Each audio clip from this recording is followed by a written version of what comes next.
You do get the easy one. I gotta struggle. You gotta think of what you're gonna say. You're better at that though. I've listened to this podcast. Okay. Yeah, you've got the second part down. Okay. It's the first part I struggle with. That's the same every week. Yeah. That's right. Same every week. How do you do? Okay. All right. We're about to unfold the story of the son of Frankenstein. This one is probably just as bad as his father. Good morning, son. Well, hello. My son, you have inherited the fortune of the Frankensteins. I trust you will not inherit their fate. By heaven, I think you're a worse fiend than your father. What are you going to do about it? There's a monster afoot and you know it. Well, we've warned you.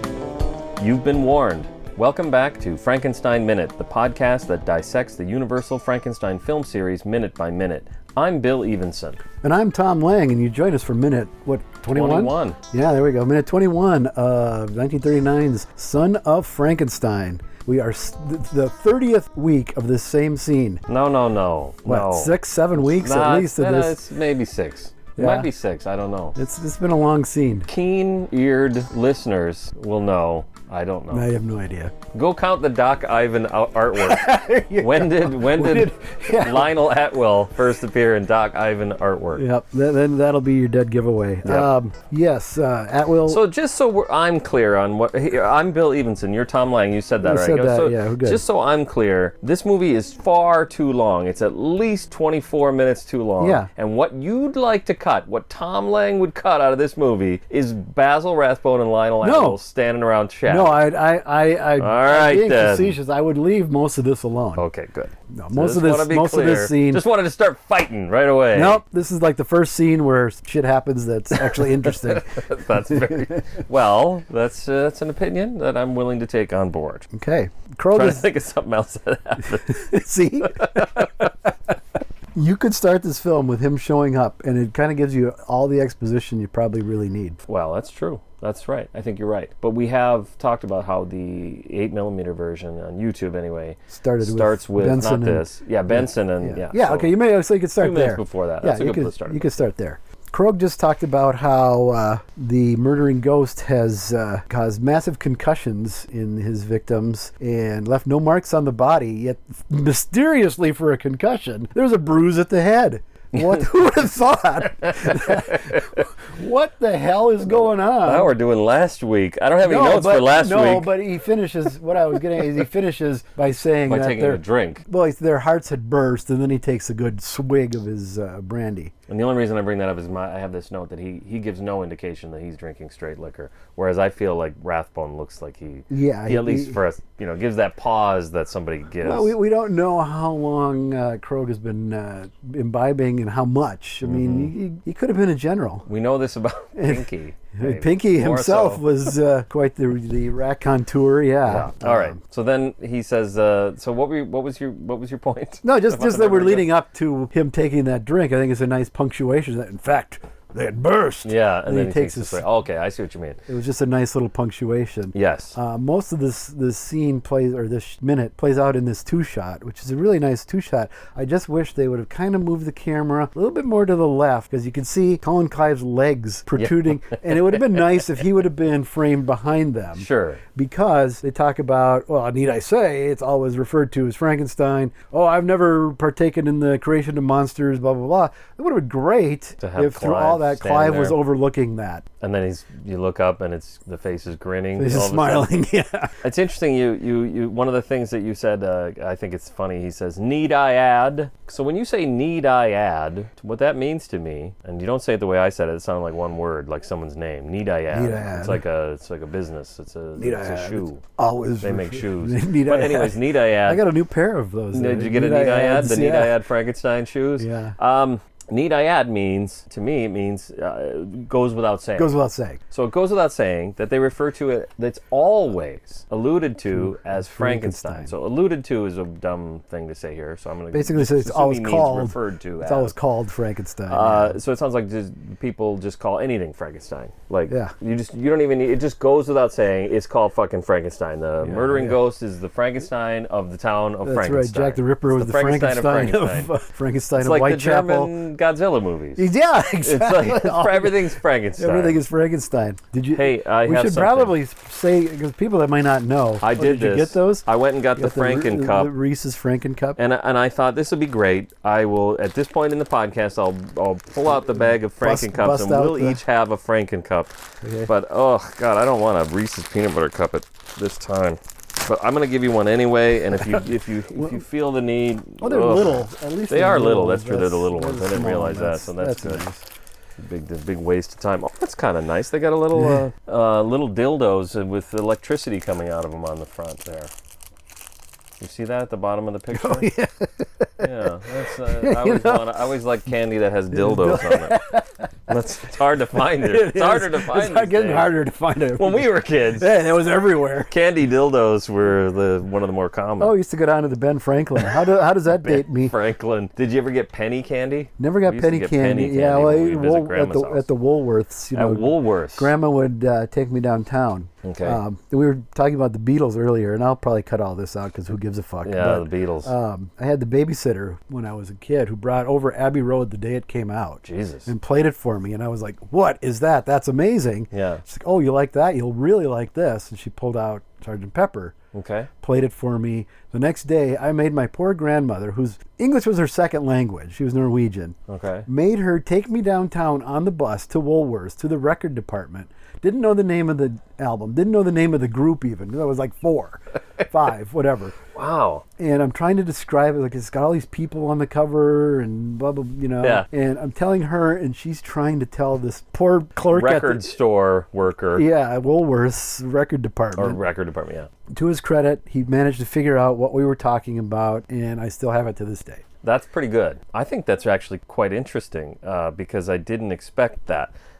When I was a kid, I was much older. I was about 7. Oh, God. When I got my first 2 Beatles albums, and those were the 2 Beatles albums I had until I was a teenager, which was Abbey Road and Sgt. Pepper. There we go. Because those are and those are still my Still favorites. mine too. To the point where I'm pretty sure I don't think about them logically. I just crank them up as loud as they can go. And Yeah, I would and say if someone says this is bad for whatever reason, I kind of go, yeah, fine. You can have that's- that. It's like that's Son of Frankenstein.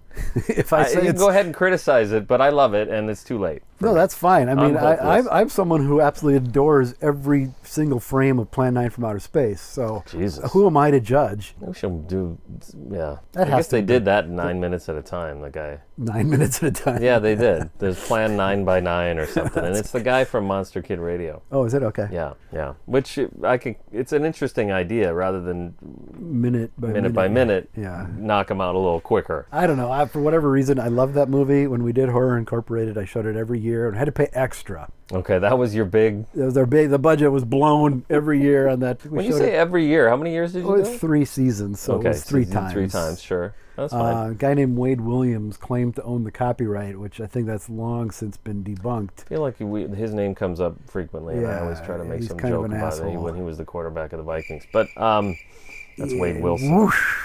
But I noticed, you know what I noticed is that Svengoolie fella seems to play Abbott and Costello Bud Abbott, Lou Abbott, Costello Bud meet Frankenstein every year. I'm pretty sure he's doing it. He said that it's their most requested film, and I think that's fantastic. Yeah, I got no complaints here. That's outstanding. We were talking about the Magic Image film books earlier. Yeah. And I said they are reissuing, and I think it's Bear Manor is doing it, but they're coming out in paperback and hardcover. So I'm trying to get the hardcovers because I just don't have enough shit in my house. I just moved, and I don't have enough room already for everything. This is just a special message for one of our Patreons. Jackie, if you're listening, Tom's got a pile of discs that he's 7. bringing home. 7 So of I don't them. need them anymore. Sorry, Don. Don, another Don is- Patreon. If you're listening, apologies. Yeah, I'm going to try to sneak him in while she's... It's all about space. How are you going to use that space? Oh, it's and full, Tom and I man. use our space I have in similar ways. My new office is 12 by 20, and it is jam-packed already. What was your old office? The 12 by 12? The entire basement. Oh, sure. Well, it I was see what you spread mean. out all over the That's place. true. I remember that. I've been down there a couple times. It was just sort of Half done. spread out, and it didn't have any kind of organization to it at all. Yeah, okay. So this is nice in that it's all in one room. Right now. And now, right now. Talk to me in 10 years. Till it's not. Always referred to as Frankenstein, and I think by 39 that was pretty common. Okay. I think by 31 that was probably common. All the posters, so Frankenstein, the man who made a monster, and there's a huge picture of Boris Karloff. The man who made a monster. Right there it there, is. right Nicely done. I don't know if that's when it started, or if it started before that. That'd be a hell of a way to make that movie, is have Boris Karloff look like that and have him be the doctor. I guess that wouldn't be so unusual. I think we have seen that, actually. Pretty much. Mad Love is I just watched that. I just watched the Blu-ray of that last night. So what? Explain this to me. They reconstructed an opening? Well, I'm not sure, because John Balderston wrote the screenplay. What year is it? 35? 35. Okay. John Balderston wrote the screenplay, and he just had some fun, and he threw all these little references to other horror films of the 30s in it, just fucking around. Okay. One of the things he did was the prologue from Frankenstein is not quite verbatim. It was delivered in a black screen, just this voice. Oh, okay. Does he say, "We warned you"? Yeah. Nice. And now the Blu-ray that Warner Archives just put out looks gorgeous. Okay. Steve Haberman does the commentary for better or worse. Some people don't care for him. Is that the one that Dino says he hates him? Yeah. Okay. In case he's listening, I'm not going to give an opinion either way. I seem to think he's not great. Yeah, I seem to remember. He's okay. Yeah, he's all right. Yeah, that's true. There are worse he's commentators. Fine. He's fine. Sure. I don't hold against him that he wrote Dracula Dead and Loving It, although I really, really should. But it starts with this prologue. We're about to unfold not the story of Frankenstein, but the strangest. He kind of condenses it a little bit. Takes out any reference to Frankenstein. And is it Larry Bud Melman doing it, or is that something else? I'm That's thinking of a different That's the funny part. They just tacked the Larry Bud Melman on the David beginning. Letterman's first episode. And I was surprised that it was there. The DVD, any print I've ever seen on TV has never had that. And I think it sounds like it's Ted Healy who is in the film. Okay. So either they found somebody who had that right kind of period flavor to his voice, or found the original element that was cut out before it was released, which I find unfathomable. It's completely unfathomable to think that a movie from the 30s that has a limited sort of audience like that would be released with additional footage like that with absolutely no sort fanfare. of fanfare associated with it. Come back next week. I'll have a lot more to say about that. It doesn't, yes. So it doesn't even say anything. Or is it the following week? I can't remember. I think it's next week. In the coming weeks. 2 weeks. 2 weeks from now. But that is my point. Sometimes you buy a disc and it's got 40 seconds more footage and you don't even realize it. You don't even know it. Yeah. No, it doesn't say anything on the packaging. I remember the very first DVD release of Monty Python's Flying Circus in the United States had an extended version of the very first episode, and they didn't mention it. Yeah. Nobody mentioned it. Nope. Now they're even more extended. Now they're almost as extended as you can get. I think they've pretty much found everything. Well, I found Did you find something? Some guy has recreated even more. He's made one episode like 3 seconds longer. And so of course I had to get that. Now recreated in terms of when I say recreated, so he took the Blu-ray and put in VHS quality clip that was cut. That's still not in it. It's from the part where Graham Chapman is on a bus and he's making a lot of noise. I can't remember the point of the sketch, but do you remember Graham Chapman on a bus? It's a really cheap sort of set that where it just looks like a bus behind him. He's like the and he's wacky, cracking all kinds of jokes. Yeah. There's like 3 seconds of that. Okay. That's still not in your version, but I have it, so I'll give it to you too. Okay, I don't have If I enough. can burn it on a disc and put it in a case, then I can give it to you. Yeah, great, because I don't have enough shit to bring Exactly. home. What the hell were we talking about?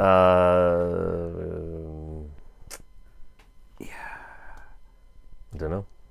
Son of Frankenstein. Oh yeah. And it's always alluded to as Frankenstein. Wolf that did it. Wolf doesn't really react to that. You'd think he would be a little. It's such a weird thing. It would be always alluded to as Frankenstein. You think he'd be a little more bent out of shape about that? Because on the train, he was all flustered about it. Mm-hmm. Why, 9 out of 10 of these fucking assholes refer to it as Frankenstein. I'll say Dipshits. the tale of this minute, in my opinion, is that Basil Rathbone has calmed down. He's calmed down. We have a lot to say about what he says in this minute. Yeah. But his demeanor has.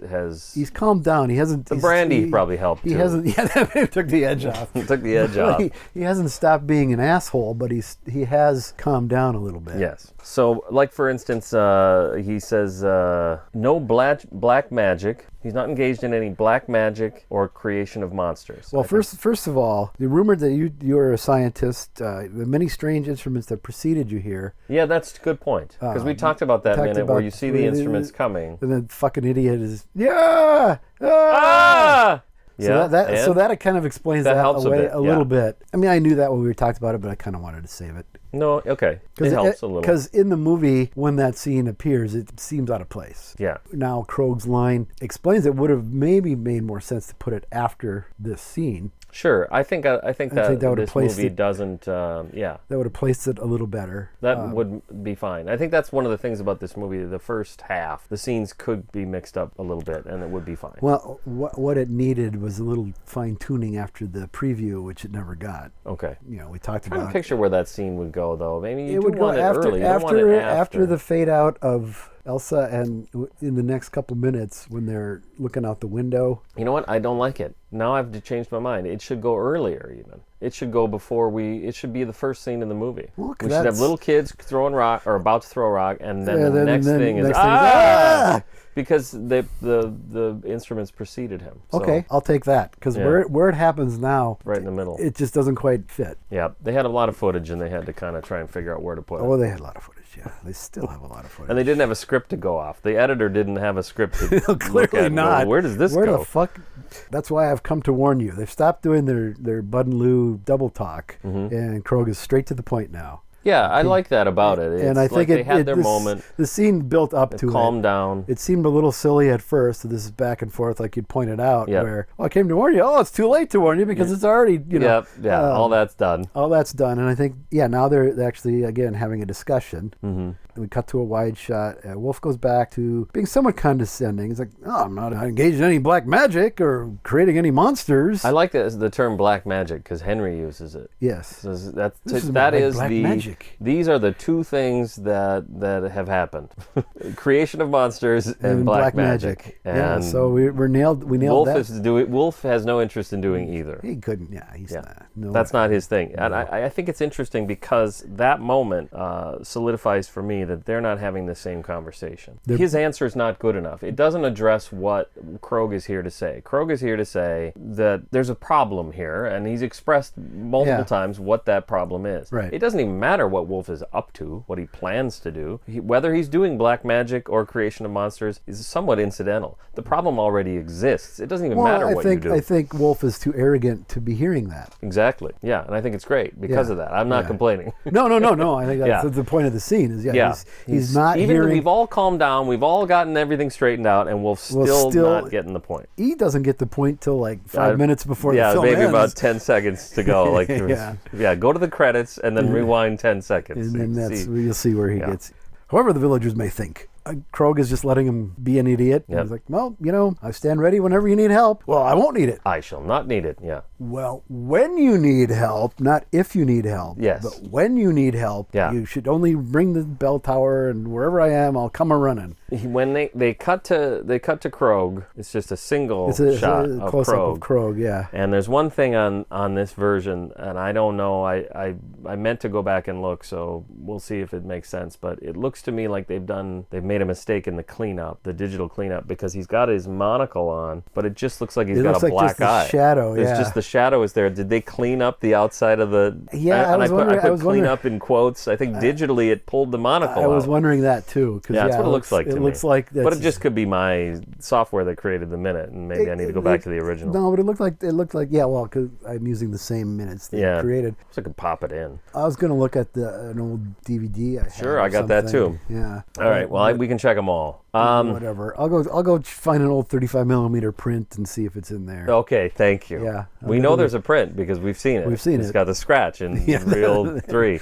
I also like the way he says, when you need help, and this is, again, listeners will be sick of me by now, and they'll know this about me, but a lot of these things sound like songs. But this is an actual thing in a song by The Replacements called Answering Machine. Do you know the song Answering Machine? If you need help. If you need help. If you need help. Yeah, it's like this, they slow it down, and then, and it's over and over again. If you need help. If you need help. As and the it's song the is, same as when song you is, need help. It just sounds like that song. as the song is fading out, I went back to listen to it. In the middle it's 2/3 of the way through the song, and it repeats over and over again. Right. Yeah, it does the whole thing. It I haven't does heard it in a long time. the number yeah. you've dialed. It does the few things. Yeah. But yeah. Please hang up. And It's dial from the again. Let It Be album, which is strangely something we were talking about before.